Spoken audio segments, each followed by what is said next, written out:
another episode of Well, Don't Tell the Kids. I'm Janet Lee, your host, and today I'm joined by Janice Brewster Weiser. Thanks so much for joining me today, Janice. Thanks for having me. Janice joins me from Wyoming, Ohio, a suburb of Cincinnati, where she and her husband, Carl, are busy with 2 teens. Is that right? Are they keeping you out of trouble? It is. That is true. I'm trying to keep them out of trouble. No, they're very easy teens. It's all good. And I see that you grew up in upstate New York, in between Rochester and Buffalo, and then eventually made your way to Cleveland, Ohio? Actually, my undergrad was in a smaller town in Ohio, and then I did my master's degree at Syracuse, which is back in New York State. Bachelor's level, you were in the communications field, and then you moved on to a more specific thing for your master's. Was that always an interest of yours from when you were a teeny tot? Not a little, but I think in high school I realized that I enjoyed writing. And then when I got to college, I worked for the school newspaper and really liked that. I did an internship, and at that point I was thinking I was going to do kind of public relations work. And I did an internship for the Canton Symphony Orchestra in Canton, Ohio. Shout out to them. And it blended 2 of my interests, which were music and doing communications work. At least at that point, I had this no bureaucracy should mess with my sterling prose kind of thing going on. Oh, so an idealist here. Yeah, that's it. And when you write for public relations, there's always layers of people looking at it and making sure that it best fits the message that, of course, the person putting it out wants it to fit. So I decided that PR wasn't really my gig. I had the opportunity to study at Syracuse, and they have a great journalism school. So there you have to be very specific about whether you want to do newspaper journalism or magazine journalism or public relations, marketing kind of stuff. So I always thought magazines were the coolest things ever. So, magazine journalism, that's what I wanted to do. And actually it was truly a great program because it was very hands-on. It was not terribly theoretical. And so that was really a lot of fun, and I was very lucky to actually work in my field for a long time. So it sounds like it almost ventured into practical or an internship kind of situation. Yeah, unfortunately not a true internship, but there were definitely very few communications theory coursework classes, kinds of things that I had to do, thankfully, that you kind of get a good sense of what makes a magazine succeed and what makes it fail, and those kind of really hands-on classes and knowledge. And there were good professors there, and so it was a good. And actually, I'll tell you what, it's back to the whole, it's not what you know, it's who you know. But Syracuse was definitely, I think, how I've gotten most of my jobs was through contacts with other Syracuse grads. Again, with a don't tell the kids, but it really is. Yes. I'm building my audience here, Yeah, it really is important to network as well as what you know. Although that just only goes so far, too. You know that. It's always a blend. I think it's a door opener, your degree, and then your organizations that you're, associated with, and then the schools itself. And so that's the door opener, and then once you get in there, basically you have to do a good job. Right. Yeah, that's when it comes down to. See, with magazine journalism, what makes a magazine succeed and what doesn't? Are there certain things that you could share with us that do make a magazine go and don't? Well, it's interesting because as long as that was a go, the magazine, print journalism has completely changed since I was in school, both magazines and newspapers. All of the rules of thumb really have kind of gone out the window. I mean, the magazines that are surviving today, so much of what they have to be doing is online, obviously, and it just was not like that before. And all of print journalism, and my husband works for a newspaper, and the huge issue with print journalism right now is that people don't want to pay for information.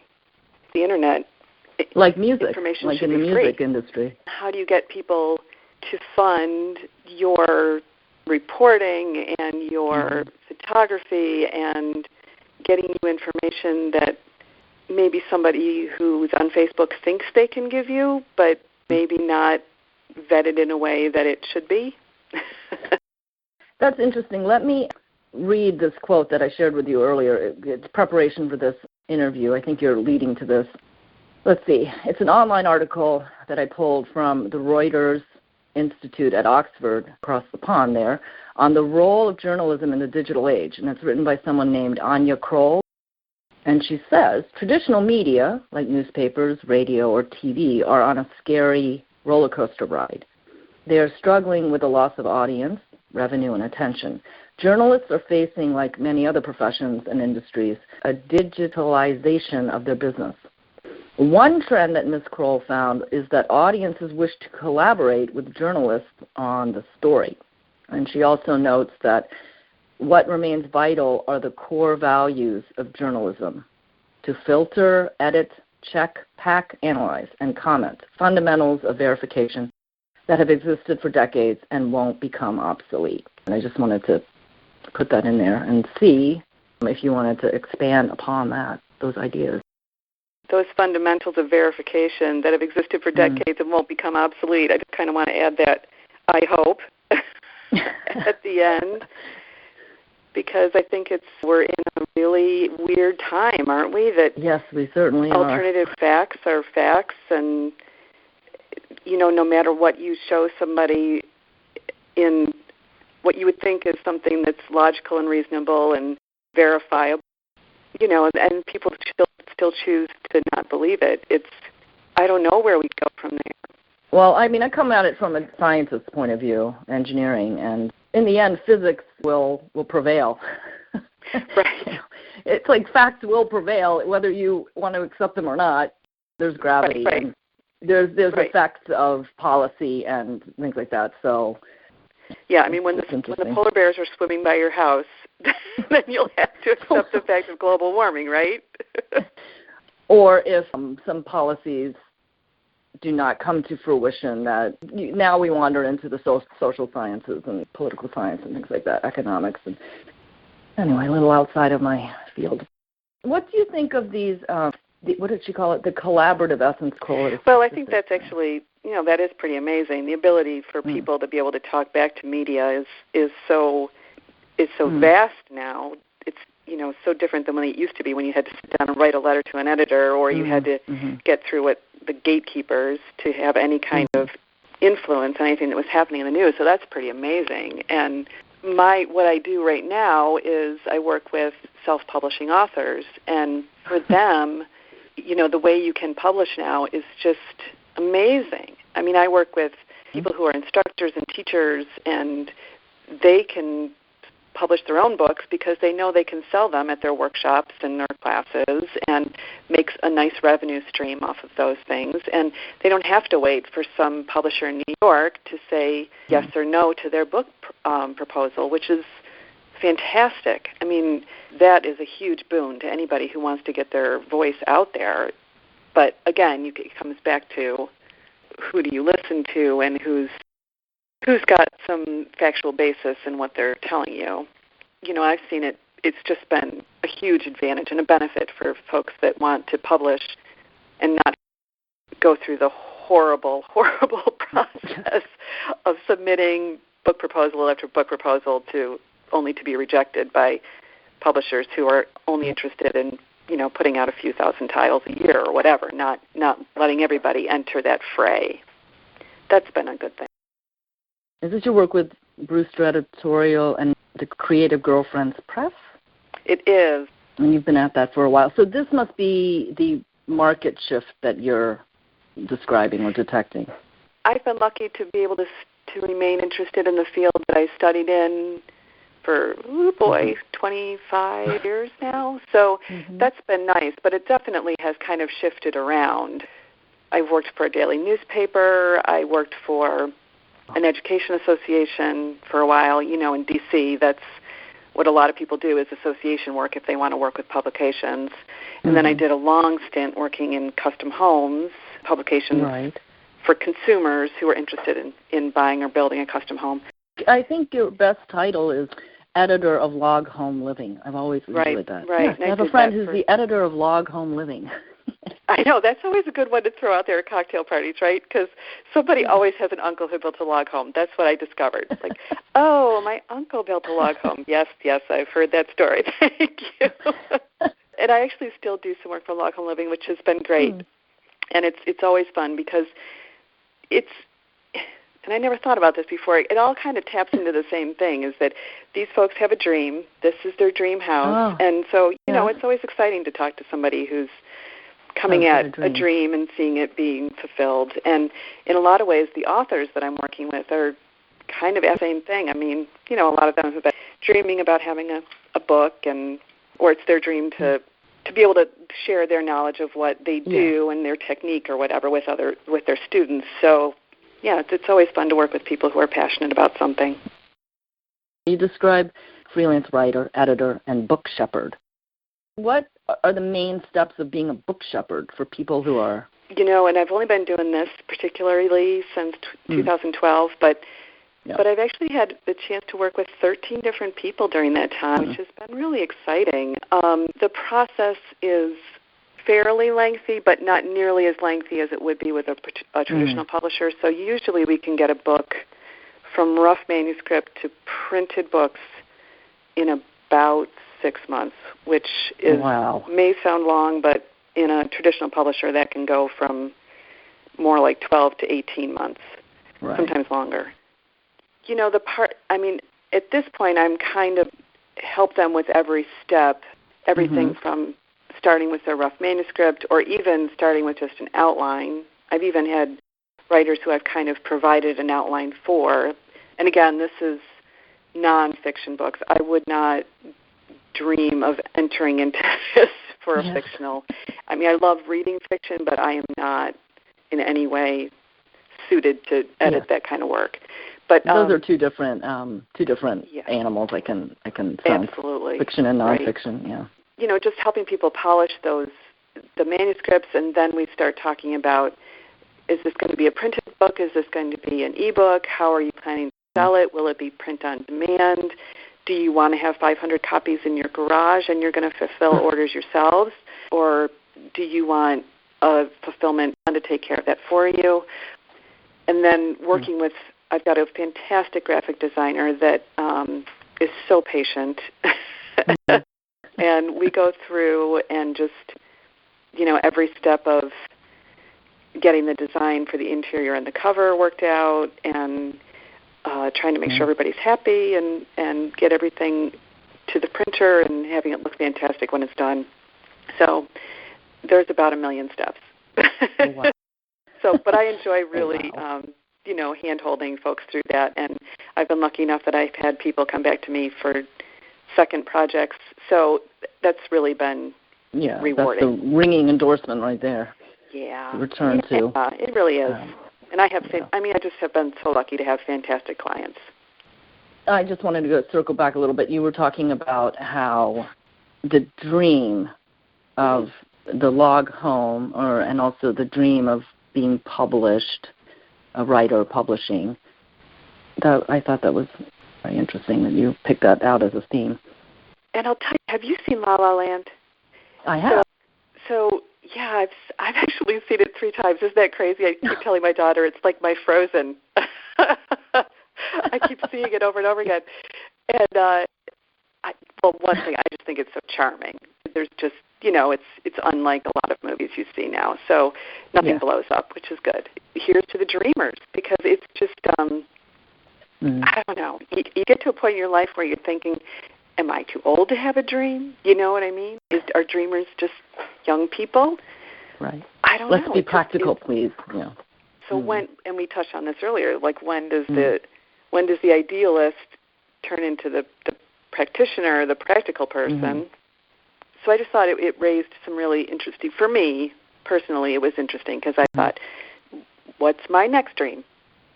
You know, you get to a certain place in your life and you think, okay, this is just, I've checked my boxes and life is good, and, you know, I'm kind of living vicariously through my kids' dreams. But I don't know, it's interesting. I just found it very thought-provoking. And on another level, writers of that movie, La La Land, diverged a bit from what was already there. I mean, I guess they returned to the musical movie from the 1940s. They pulled out some of those motifs, but that was a bit of a dream. Right now I'm reading this book called Grit, which is a book club assignment, so I'm not sure that and I've just started it, so I'm not sure how much I'm enjoying it, but, it comes back to what does it take to achieve and succeed, and then you start thinking back to, well, that depends on what your definition of achievement and success is, too. There's certain fields you can be in where success and achievement are easily measurable. Food for thought right now for me. In this arena, in the things that you take in, the things that you see, that informs your craft. I know that word can be fairly pretentious, but I'm enjoying using it because I don't use that word a lot. The craft. That's exciting, though. I mean, I think the fact that you've jumped into this is really amazingly admirable. I mean, Oh, thank you. It's exciting. It's been a lot of fun. It's a little bit, when it was first suggested to me, I was like, did you fall down and hit your head? But do you need emergency services? But, the more I think about it, it is in line with an inquisitive, and I know a lot of very interesting folks. So it seems like a natural, intersection. Well, I can see that from your background that you generally marched along the journalism route. Mm-hmm. And this podcast is centered around conversations on change. And I think we've touched upon the change in your industry, which has been widespread, and it's had a lot of implications or influences on the way we perceive the world. Right. And I think that the change for me, just in the industry, to me it was, for a lot of us women, this is what happens, is when the kids come along, you either, you have to make some big decisions about what your lifestyle is going to be. And for me, it was either stay on the staff of a magazine and travel all the time, or try to, use my skills as a freelancer and have more flexibility in my hours. And I have never regretted that. I cannot imagine kids and having to keep up with the traveling that I would have had to done. I mean, there's people that do it, and, that's fantastic. It just wasn't for me. Now, you mentioned your husband, Carl, is in news. Or do you see the distinction there? Did he make that kind of a choice when the kids came along? Or is it a gender kind of thing, influence, or is it the type of field, the areas that you looked in that made a difference? Well, I think it's gender influence, which is so funny because I was like the raging feminist when I was in college, back to the idealist, and then here I am using a very conventional kind of lifestyle, where home. But, for him, since he was editing and not reporting, the hours are long, but it didn't involve travel, really. I mean, he travels on occasion, once every 4 years. He's at one of the political conventions, but not the kind of constant travel that I would have had to do as the editor of the magazine. I think I had a reverse view of it, that reporting that would take him all over the place, and then you being an editor would be more centrally planted. Right. Well, an editor of a magazine tends to kind of almost be like a thought leader, or we did a lot of home shows when I was working for Log Home Living, so they wanted someone from the editorial staff at every home show, and they were doing them about once a month. And then you traveled to industry meetings because they wanted representation from the magazine at those meetings. And at the time, we had a budget that I was going to a photo shoot at different houses fairly often, where for Carl, at the paper, the hours were long when he was doing reporting when we lived in D.C., but he was, mostly on Capitol Hill or, right in the environs of D.C. He didn't really need to travel outside of the city at that point. All the stories came to him. Yeah. It's a big news town, that Washington, D.C. Oh, my goodness.